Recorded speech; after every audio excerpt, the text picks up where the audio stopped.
Hello everyone, welcome back again on your own YouTube channel Concepts Academy Classes. Dear friends, आज की जो video होने वाली है वो होने वाली है ग्रेड 11 कंप्यूटर साइंस की। आज की इस वीडियो में हम कंप्यूटर सब्जेक्ट में जो क्लास 11th में जो सबसे पहला चैप्टर है उसके जो बेसिक जो टर्म्स है उसको हम डिस्कस करेंगे। एनसीईआरटी बुक को हम फॉलो करेंगे।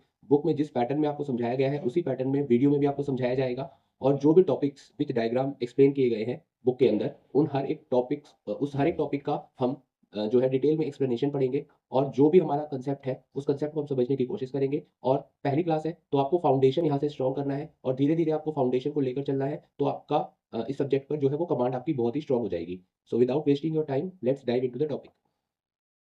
So as you can see on the screen that today we are going to discuss the chapter number 1 of grade 11 computer science. Okay, so the book as you can see it is computer science a textbook of class 11, right? और जो chapter 1 है आपका वो है computer system. इस chapter में आपको बिल्कुल बेसिक सा नॉलेज लेना है कंप्यूटर सिस्टम के बारे में, राइट?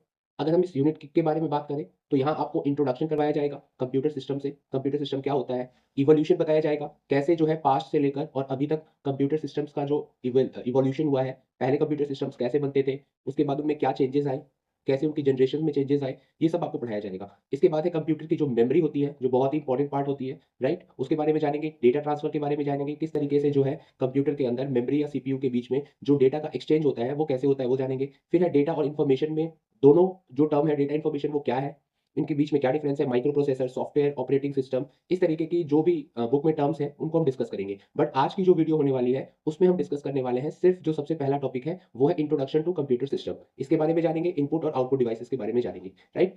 तो चैप्टर स्टार्ट होता है आपका एलन ट्यूरिंग से। इसमें क्या है कि इनका एक कोट लिखा गया है कि a computer would deserve to be called intelligent if it could deceive, right? इसमें ये बताया गया है कि a computer would deserve to be called intelligent. एक कंप्यूटर को आप इंटेलिजेंट कहेंगे if it could deceive a human, अगर ये कामयाब हो जाता है ह्यूमन को डिसीव करने में, ये विश्वास दिलाने में that it was a human. Human को खुद ये बिलीव हो जाए कि जो सामने जो काम कर रहा है वहां वो एक मशीन नहीं है, वो एक अपने आप में एक इंसान ही है। अगर आपको ऐसा लगने लग जाए तो आप समझें कि कंप्यूटर जो है एक ऐसी इंटेलिजेंट डिवाइस है, राइट? तो आपको मैंने यहाँ पर फ्रेम में मैंने आपको शो कर दिया है एलन ट्यूरिंग की जो पिक्चर है, राइट? चलिए अब चैप्टर में आगे चलते हैं। Introduction to computer system, right? सबसे पहली चीज है कि कंप्यूटर सिस्टम होता क्या है, इसके बारे में जानते हैं। अ computer is an electronic device, right? It's an electronic device mean that runs on electricity, using electricity, that can be programmed. अब यहाँ एक वर्ड आ गया प्रोग्राम्ड, राइट? अब आगे चलकर इस वर्ड को हम डिकोड भी करेंगे कि प्रोग्राम्ड का मतलब क्या होता है। कंप्यूटर के अंदर प्रोग्राम्स लिखे जाते हैं, सॉफ्टवेयर एप्लीकेशंस होते हैं, right? So a computer is an electronic device that can be programmed to accept data, right? आप कंप्यूटर को डेटा देते हैं तो वो कंप्यूटर के लिए इनपुट होता है। जो भी हम कंप्यूटर में हम फीड करते हैं डेटा वो कंप्यूटर के पॉइंट ऑफ व्यू से वो इनपुट होता है। कंप्यूटर उस डेटा यानी कि इनपुट के ऊपर वर्क करता है जिसको हम कहते हैं process, and then generate results, और उसके बाद कंप्यूटर आपको एक डिजायर्ड रिजल्ट प्रोड्यूस करके देता है जो कि हम आउटपुट कहते हैं। तो बेसिकली आपको इनपुट, प्रोसेस और आउटपुट, राइट? ये बेसिक से आपके स्टेप होते हैं कि इनपुट मीन्स कंप्यूटर के अंदर डेटा को फीड करवाना, राइट? प्रोसेस मीन्स कंप्यूटर जो फीड किया हुआ डेटा है उस पर लॉजिकली अपना काम करेगा, कोई कैलकुलेशन है वो कैलकुलेशन करेगा, and then it gives the desire output. उसके बाद वो आपको आउटपुट शो करेगा कि जो आप चाहते थे, जो कैलकुलेशन आप करना चाहते थे या जो आप डेटा को प्रोसेस करना चाहते थे, जो आउटपुट चाहते थे वो डिजायर्ड आउटपुट आपको देगा। ओके, सो इसी तरीके से आप यहाँ इमेज में देख सकते हैं कि इनपुट, प्रोसेस और आउटपुट साइकिल का एक डायग्राम है, राइट? डेटा जो है यहाँ से इनपुट दिया जाएगा, उसके बाद उस पर प्रोसेस किया जाएगा एंड देन आउटपुट आपको प्रोड्यूस किया जाएगा जो कि एक इन्फॉर्मेशन होगी आपके लिए, राइट? आपने एक रॉ डेटा दिया और आपको डिजायर्ड आउटपुट मिला, that is the useful information for you.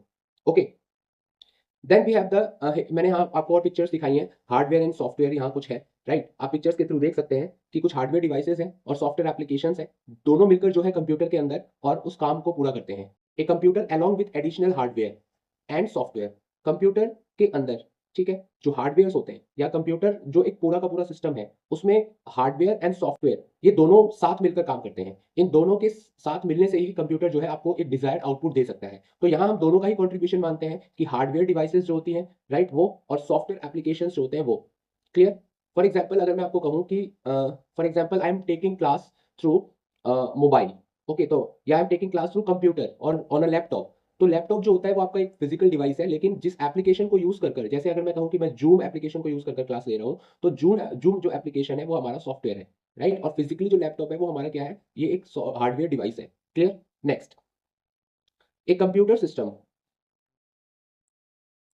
Next is a computer system primarily comprises, एक कंप्यूटर सिस्टम जो है वो प्राइमरली कंप्राइजेस अ सीपीयू। अब यहाँ एक आपके लिए एक नया टर्म आ गया सीपीयू, इसकी फुल फॉर्म आपको पता होनी चाहिए, right? That is central processing unit. Okay, तो एक कंप्यूटर के अंदर आपको सीपीयू मिलता है, मेमोरी, राइट, स्टोरेज करने के काम आएगी, इनपुट आउटपुट डिवाइस होंगे, जिस डिवाइसेस के थ्रू हम इनपुट देंगे या हमें आउटपुट मिलेगा, और फिर स्टोरेज डिवाइसेस होंगे जहां डेटा को स्टोर करके रखा जाएगा, राइट, फॉर फ्यूचर रिट्रीवल। जैसे कि अगर आपको बाद में वो डेटा देखना है, रिजल्ट आपको देखना है, आप किसी चीज को स्टोर करते हैं तो वो फिर आप उसे नेक्स्ट टाइम आप उसे उस इंफॉर्मेशन को रिट्रीव कर सकते हैं, तो इसके लिए स्टोरेज डिवाइसेस होते हैं। ओके, सो यहाँ हम बात कर रहे हैं बेसिक कंपोनेंट्स ऑफ कंप्यूटर की, यानी कि कंप्यूटर के अंदर जो बेसिक से जो कंपोनेंट्स होते हैं वो कौन कौन होते हैं। अगर हम एक सिंपल लैंग्वेज में अगर हम समझे तो इनपुट इनपुट यूनिट होती है एक, राइट, जिसके थ्रू हम इनपुट हम प्रोवाइड करते हैं, राइट। आप देख सकते हैं राइट हैंड साइड में आउटपुट यूनिट होती है, राइट, तो यहाँ से आपको डेटा फीड करवाया जा रहा है इनपुट यूनिट के द्वारा, राइट, आउटपुट में आपको इन्फॉर्मेशन मिल रही है। लेकिन ये जो बीच का पार्ट है, राइट, दैट इज सीयू या कंट्रोल यूनिट जिसे हम कह रहे हैं, इसके बहुत सारे पार्ट हैं। अब इसमें आप डायग्राम में देख सकते हैं कि एएलयू, एएलयू का फुल फॉर्म मैं आपको बता दूं, that is arithmetic and logic unit. Okay, clear? Internal memory होती है कंप्यूटर के अंदर। हम मेमोरी में हम क्लासिफिकेशन में पढ़ेंगे कि इंटरनल मेमोरी क्या है, प्राइमरी मेमोरी क्या है, सेकेंडरी मेमोरी क्या है, मेन मेमोरी क्या है, राइट। और कुछ आपको यहाँ पर एरोस दिखाए गए हैं, राइट, जो डेटा पाथ या कंट्रोल पाथ के रूप में काम करते हैं। तो पूरा एक जो कंप्यूटर डिवाइस है उसमें कोई एक सिंगल पार्ट इंडिविजुअली जो है नहीं है, उसमें सारे पार्ट्स आपके मिलकर एक पूरा पूरा जो है वो टास्क परफॉर्म करते हैं। So all these components function together, right, इनका आपस में मिलकर काम करना as a single unit, okay, to to deliver the desire output, जिससे आपको जो आउटपुट चाहिए वो आपको मिल जाए। ओके, तो यहां से ये पार्ट जो है आपको इंपॉर्टेंट है, बेसिक कंपोनेंट्स के बारे में आपको पढ़ना होता है, राइट, कि क्या क्या होते हैं, कौन कौन से होते हैं। Next, a computer system comes in various forms and size. Computer system जो है वो अलग अलग फॉर्म या साइजेस में आते हैं। कंप्यूटर सिस्टम के साइजेस अलग अलग होते हैं, अलग अलग फॉर्मेट होते हैं, अलग अलग पर्पस के लिए इन्हें लिया जाता है। जैसे कि हम पर्सनल कंप्यूटर अपने पर्सनल यूज के लिए लेते हैं, राइट, और अगर हमें कोई एंटरप्राइज के लिए, कोई कंपनी के लिए चाहिए तो वहां हमें हाई एंड सर्वर्स की भी जरूरत पड़ सकती है। कोई रिसर्च वर्क के लिए चाहिए, वहां हमें और हाई एंड कंपोनेंट्स उसमें चाहिए, डिवाइसेस उसमें चाहिए, राइट। तो according to various uses, okay, there are different forms and different sizes available in the market of a computer system. It can vary from high end server. तो यहाँ आपको एक term आ गया है सर्वर, राइट, हम chapter में बाद में देखेंगे कि सर्वर जो है वो क्या होता है, उसको हम डिकोड करेंगे। अभी आप समझ कर रखें कि सर्वर जो है एक हाई एंड सर्वर जो है ये एडवांस्ड फॉर्म है, राइट। बेसिक जो हम पर्सनल कंप्यूटर यूज करते हैं घर पर, उससे एडवांस जो है वो सर्वर होते हैं, right. To personal desktop, laptop desktop, यानी कि आप जो घर पर किसी सिस्टम को, अगर आपने कंप्यूटर सिस्टम को यूज कर रखा है, वो डेस्कटॉप कहलाता है। लैपटॉप जो वो हम लेकर हम कैरी कर सकते हैं, right, one place to another. Tablet आपने देखा होगा, छोटे छोटे टैबलेट आते हैं जिस पर बहुत सारे टास्क आजकल हम कर सकते हैं। और स्मार्टफोन, अब आपके स्मार्टफोन भी जो है वो बहुत ही ज्यादा टेक्निकली एडवांस होते जा रहे हैं, राइट, जिसमें हम बहुत सारे कंप्यूटर में जो करने वाले टास्क हैं वो बहुत सारे टास्क हम स्मार्टफोन में भी हम कर लेते हैं। Then we have a figure 1.1 that shows the block diagram of a computer system. एक ऐसा ब्लॉक डायग्राम है हमारे पास। इस ब्लॉक डायग्राम को हम डिकोड करेंगे कि इस ब्लॉक डायग्राम में, हो सकता है आपके एग्जाम में ब्लॉक डायग्राम भी आपको बनाने के लिए कहा जाए, तो यहाँ पर ब्लॉक डायग्राम को आप बहुत ही अच्छे से समझेंगे कि ये कैसे वर्क कर रहा है, राइट। तो इसमें सबसे पहले आप देख सकते हैं कि यहाँ पर आपका एक इनपुट डिवाइस जो है ये है, जिससे हम इनपुट प्रोवाइड करेंगे। फिर फाइनली आप देख सकते हैं यहाँ पर एक आउटपुट डिवाइस भी है, राइट। तो इनपुट जो है वो आपको यहाँ से डेटा जो है वो फीड करवाया जा रहा है, और यहां से आपको एरो जो है इस तरफ है, यानी कि आपको आउटपुट जो है वो दिया जा रहा है। अब इसके बीच में आप देख सकते हैं कि यहाँ पर सेकेंडरी स्टोरेज डिवाइसेस, यहाँ स्टोरेज डिवाइसेस है, राइट, जिसमें कि डेटा जो है वो स्टोर होगा। जो भी आप कुछ कर रहे हैं, जो आप कंप्यूटर में डेटा फीड कर रहे हैं, वो डेटा स्टोर करके रखा जाएगा।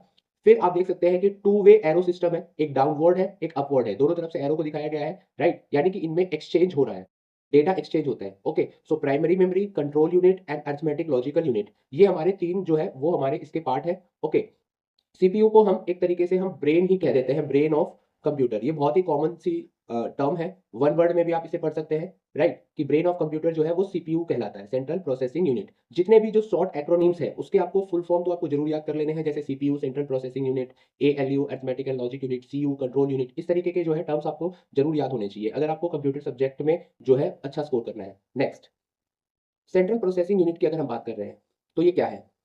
Central processing unit, it is the electronic circuitry, okay, it is the electronic circuitry of a computer. अब हम सीपीयू को हम डिकोड करते हैं डिटेल में। It is the electronic circuitry of a computer. एक कंप्यूटर जो है उसकी एक इलेक्ट्रॉनिक सर्किटरी। अब इलेक्ट्रॉनिक सर्किटरी थोड़ा सा आपके लिए टेक्निकली एडवांस टर्म है, राइट, कि एक सर्किट को जो है वो किस तरीके से डिजाइन किया जाता है। सीपीयू में जो आपका मदरबोर्ड है वहां पर अगर आप कभी फिजिकली सीपीयू के मदरबोर्ड को आप जो है देखेंगे अगर कंप्यूटर के मदरबोर्ड को, तो वहां आपको पता चलेगा कि जितने भी जो चिप है, राइट, या जो मेमोरी कार्ड जहां प्लेस किया जाता है, तो वो सारे जो है वो किस तरीके से अरेंज किए जाते हैं। तो ये एक सर्किट रेडी किया जाता है that carries out actual processing. So वही है जो सबसे मेन टास्क परफॉर्म करता है प्रोसेस करने का। Okay, and it is usually the brain of the computer. जो मैंने आपको अभी थोड़ी देर पहले मैंने डिस्कस किया कि it is usually the brain of the computer. CPU is the brain of the computer. जैसे कि हमारा ह्यूमन बॉडी का जो ब्रेन है वो सारे डिसीजन लेता है, वो सारे चीजों को प्रोसेस करता है, राइट। तो इसी उसी तरीके से हम रिस्पॉन्स कर पाते हैं, राइट। तो इसी तरीके से सीपीयू जो है वो कंप्यूटर का एक ब्रेन है। It is commonly called processor. इसको हम कई बार शॉर्ट वे में हम इसे प्रोसेसर भी कह देते हैं, right. So you can see here I have shown the picture, right. This is our cabinet, okay, and here we have the CPUs। ये जो प्रोसेसर है, ये मैं मदरबोर्ड की बात कर रहा था कि इस मदरबोर्ड पर ही सारे जो है आपके जो प्रोसेसर है, ठीक है, या जो रैम है, राइट, ये सारे इस पे पेस्ट होते हैं, राइट। और ये जो कंप्यूटर का इंटायर जो कैबिनेट है, इसमें हमारी पावर सप्लाई होती है, इसी के अंदर हम जो है हार्ड डिस्क इंस्टॉल करते हैं, मदरबोर्ड भी इसी के अंदर होता है। तो this is called the cabinet, right. Then physically, a CPU can be placed on one or more microchips called integrated circuit. Okay, so एक CPU जो है it can be placed on one or more microchips called integrated circuits। तो यहाँ आपको integrated circuits का definition आपको मिल गई कि जब आप CPU को जो है place कर रहे हैं एक या एक से ज्यादा microchips पर, right? So the ICs, right? इसको हम IC short में कह रहे हैं, यानी कि integrated circuits comprises semiconductor materials, right? इसमें semiconductor जो होते हैं वो होते हैं, right? देन फंक्शनल डिस्क्रिप्शन की अगर हम बात करें कि सीपीयू जो है किस तरीके से काम कर रहा है। CPU is given instruction. CPU को सबसे पहले इंस्ट्रक्शन मिलते हैं, उसको डेटा दिया जाता है थ्रू प्रोग्राम्स। जो प्रोग्राम है, जिस प्रोग्राम जो है वो इंस्ट्रक्ट करता है कि किस तरीके से क्या काम को करना है। CPU then fetches the program and the data from the memory. जो मेमोरी में जो प्रोग्राम है या जो डेटा है वो उसे रिट्रीव करता है। Perform the arithmetic and logical operation. वहां वो अगर उसमें एरिथमेटिक या लॉजिकल ऑपरेशन उसमें जो अप्लाई करना है उस बेस पर पूरा का पूरा प्रोसेसिंग की जाती है as per the given instruction, यानी कि इंस्ट्रक्शन को फॉलो करते हुए। And stores the result. और वापस से जो रिजल्ट आता है, यानी कि जो आउटपुट आता है, वो वापस से मेमोरी को वो प्रोवाइड कर देता है टू स्टोर। वाइल प्रोसेसिंग, जब ये प्रोसेसिंग का काम चलता है, the CPU stores the data as well as the instruction in the local memory called the registers, right. ये आपके लोकल जो मेमोरी है जिसे हम रजिस्टर्स कह रहे हैं। एंड रजिस्टर्स क्या है? These are the part of CPU chip and they are limited in size and number. Registers की एक खास बात है कि इनकी साइज और नंबर जो है वो लिमिटेड होते हैं। Different registers are use for storing data. हम बहुत सारे अलग अलग रजिस्टर्स को हम यूज करते हैं डेटा, इंस्ट्रक्शंस या जो रिजल्ट हमारे जनरेट होते हैं उन्हें स्टोर करने के लिए। Other than the register, CPU has two main components. अगर हम बात करें एएलयू और सीयू की, ये बहुत इंपॉर्टेंट पार्ट है आपका एग्जाम पॉइंट ऑफ व्यू से। एएलयू और सीयू के बारे में अगर आपसे पूछा जाए तो आप क्या लिखेंगे? ALU performs all the arithmetic and the logical operation. जो भी आपके एरिथमेटिक और लॉजिकल ऑपरेशन है, जैसा कि इसका नाम आपको समझ में आ रहा है, so that need to be done as per the instruction. Program के अंदर जो भी इंस्ट्रक्शन दिए गए हैं उसमें जो एरिथमेटिक एंड लॉजिकल जो पार्ट है, ठीक है, वो एएलयू परफॉर्म करता है। और सीयू क्या करता है? ये सीक्वेंशियल इंस्ट्रक्शन, ठीक है, प्रोग्राम के अंदर सीक्वेंस में जो इंस्ट्रक्शन चल रहे हैं, यानी कि पहले उसे कौन सा काम करना है, दूसरी बार उसे कौन सा काम करना है, तीसरे स्टेप में कौन सा काम करना है, तो इसका जो सीक्वेंस है वो सीयू मेंटेन करता है। And it interprets the instruction and the guides data flow through the computer memory. बाकी उस इंस्ट्रक्शन को इंटरप्रिटेट करते हुए और जो भी डेटा फ्लो है, राइट, मेमोरी के थ्रू, राइट, जो एक्सचेंज ऑफ डेटा है उसका भी काम जो है वो सीयू करता है, राइट। तो इस तरीके से पूरा का पूरा जो है वो फंक्शनल वर्क है इसका। क्लियर? तो सीपीयू को हम जो है पॉपुलरली हम माइक्रो प्रोसेसर भी कह सकते हैं। वीडियो के स्टार्टिंग में हमने ये देखा था कि इनपुट डिवाइसेस और आउटपुट डिवाइसेस के बारे में हम बात करेंगे, यानी इनपुट प्रोसेस और आउटपुट। तो अब हम इनपुट सेक्शन में पहुंच चुके हैं कि devices through which control signals are send to the computer. यानी कि जो भी आप अगर आप कंप्यूटर में आप टाइप कर रहे हैं कि 1+2, राइट, तो ये जो 1+2 यानी 1, 2 और प्लस का सिंबल, ये जो कंप्यूटर के अंदर जा रहा है, कंप्यूटर को समझाया जा रहा है, ये जिस डिवाइसेस के थ्रू हम काम कर रहे हैं वो हमारे इनपुट डिवाइसेस होते हैं। यानी हमने कंप्यूटर को डेटा दिया, these devices convert the input data. अब ये डिवाइस क्या करते हैं? जो हमने डेटा दिया, राइट, इस इनपुट डेटा को एक डिजिटल फॉर्म में कन्वर्ट करते हैं, that is acceptable by the computer system. उस कंप्यूटर सिस्टम को वो इनपुट जो है इनपुट जो है वो समझ में आता है, राइट। उसकी अपनी एक लैंग्वेज है जिसको बाइनरी लैंग्वेज कहते हैं। ओके, अब हम किस किस डिवाइसेस के थ्रू हम कंप्यूटर को दे सकते हैं जो कि इनपुट हम कैसे दे सकते हैं? तो जैसे हमारा कीबोर्ड है, right, here you can see it is a keyboard, सबने देखा होगा। माउस भी है, हम क्लिक करते हैं माउस में। स्कैनर भी है, ओके।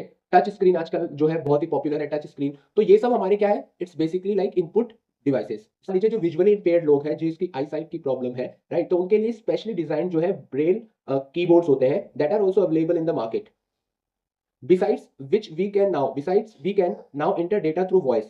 अब इसके अलावा हम बोलकर भी कंप्यूटर में हम डेटा फीड करते हैं, राइट? जैसे आपने गूगल वॉइस सर्च देखा होगा, आप कुछ भी आप जो है इनपुट देते हो और उसके बेस पे पूरा रिजल्ट आ जाता है आपका, आपको बोलकर आपको टाइप करने की जरूरत नहीं है। Okay, so we can search the web where we can input the search string through our voice, यानी हम बोलकर हम कंप्यूटर को समझा सकते हैं कि उसे क्या करना है। Data entered through input device is temporarily stored in the main memory called the RAM. जब भी हम इनपुट डिवाइसेस के थ्रू कोई डेटा हम देते हैं तो वो रैम, ठीक है, रैम का आपको फुल फॉर्म याद रखना है, random access memory, random access memory. Okay, तो यहां कंप्यूटर जो है इसको स्टोर करता है फॉर परमानेंट स्टोरेज। लेकिन बाद में जब उसे परमानेंट स्टोरेज अगर उसे करना है, परमानेंटली उसे स्टोर करना है, ठीक है, तो वहां पर सेकेंडरी मेमोरी की हेल्प ली जाती है। तो जो प्राइमरी मेमोरी हम जिसे मेन मेमोरी हम कह रहे हैं, राइट, वो हमारी रैम हो गई है, और बाद में जो मेमोरी यूज की जाती है फॉर परमानेंट स्टोरेज, ठीक है, तो वो हमारी सेकेंडरी मेमोरी होती है। अगला सेक्शन है हमारा आउटपुट डिवाइसेस। अब हम आउटपुट डिवाइसेस में आते हैं कि जब हमें कंप्यूटर जो है प्रोसेस करके जो आउटपुट देता है वो हमें कैसे मिलता है। The device that receives data, वो डिवाइसेस जो डेटा रिसीव करते हैं from a computer for display, right, for physical production. या तो आप स्क्रीन पर डिस्प्ले कर रहे हैं या आपको फिजिकली उस डेटा को आप प्रिंट कर रहे हैं, राइट, तो ये हमारा क्या है, आउटपुट डिवाइसेस के थ्रू पॉसिबल है। It converts the digital information, जो भी डिजिटल इन्फॉर्मेशन उस कंप्यूटर सिस्टम ने प्रोड्यूस करी है, ठीक है, इनटू ह्यूमन अंडरस्टेबल, यानी जो हमारे समझ में आए इस फॉर्मेट में, राइट, तो ये हमारा क्या होता है, आउटपुट डिवाइसेस होते हैं। फॉर एग्जांपल मॉनिटर, जैसे कि आप मॉनिटर स्क्रीन पर आप कुछ पढ़ रहे हैं, प्रोजेक्टर है, राइट, हेडफोन है जिससे कि आप ऑडियो सुन रहे हैं, स्पीकर है जो आपको प्ले म्यूजिक प्ले कर रहा है, प्रिंटर है जो आपको प्रिंट करके देता है, राइट, स्क्रीन पर जो आप लिखते हैं उसे अगर आप आपने अगर आउटपुट लेना है, उसका प्रिंट लेना है तो आप प्रिंट लेते हो। कोई एडमिट कार्ड आता है आपके एग्जाम का, तो उसका प्रिंट आउट जो प्रिंटर आप प्रिंट लेकर आते हो, तो वो प्रिंटर डिवाइस के थ्रू पॉसिबल होता है, right. So these are output devices. Some output devices are shown in the picture, like these are the monitors, these are the speakers, and this is a printer, and this is a 3D printer. Okay, 3D printer थोड़ा सा basic printer से advance printer होता है। A braille display monitor is useful for, अब जैसा हमने keyboard में पढ़ा था कि ब्रेल कीबोर्ड्स अवेलेबल है मार्केट में for visually impaired people, right, so इसी तरीके से ब्रेल जो है display monitor is also useful for visually challenged person, right. A printer is the most commonly use device to get the output in the physical form, जिसे हम कहते हैं hard copy, right, इसको हम फिजिकल कॉपी, यानी जो paper हमारा print है, राइट, जो पेपर हमें मिलता है प्रिंट होकर, राइट, दैट जैसे आपका क्वेश्चन पेपर है, तो वो क्वेश्चन पेपर पहले कंप्यूटर पे टाइप हुआ होगा, राइट, उसके बाद वो क्वेश्चन पेपर आपको दिया जाता है, आप उस क्वेश्चन पेपर को रीड करते हो, तो जो फिजिकल आपको पेपर मिलता है वो कहलाता है hard copy. Three types of commonly used printers, right, अब यहाँ में टाइप्स ऑफ प्रिंटर हमें बताया जा रहा है, इंकजेट, लेजर जेट और डॉट मैट्रिक्स, राइट। हम बाद में हम इसके बारे में एक एक क्लासिफिकेशन हम डिटेल में पढ़ेंगे, इंकजेट प्रिंटर क्या है, लेजर प्रिंटर क्या है, डॉट मैट्रिक्स प्रिंटर क्या है, राइट। अभी जो मार्केट में नया है वो है 3D printer, which is use to build physical replica of a digital 3D design, right. इस ये याद रखना कि जो 3 डायमेंशनल वर्क जो होते हैं वो इस 3D प्रिंटर में किए जाते हैं, राइट। और ज्यादातर ये कहाँ यूज हो रहे हैं, these printers are use in the manufacturing industry to create the prototype of the product. Prototype क्या है, एक ऐसा वर्जन जो डिटेल वर्जन से पहले, प्रोटोटाइप यानी कि एक वर्किंग मॉडल जो है वो कैसा एक्चुअल में दिखेगा, उसका एक सैंपल जो है वो प्रोटोटाइप कहलाता है।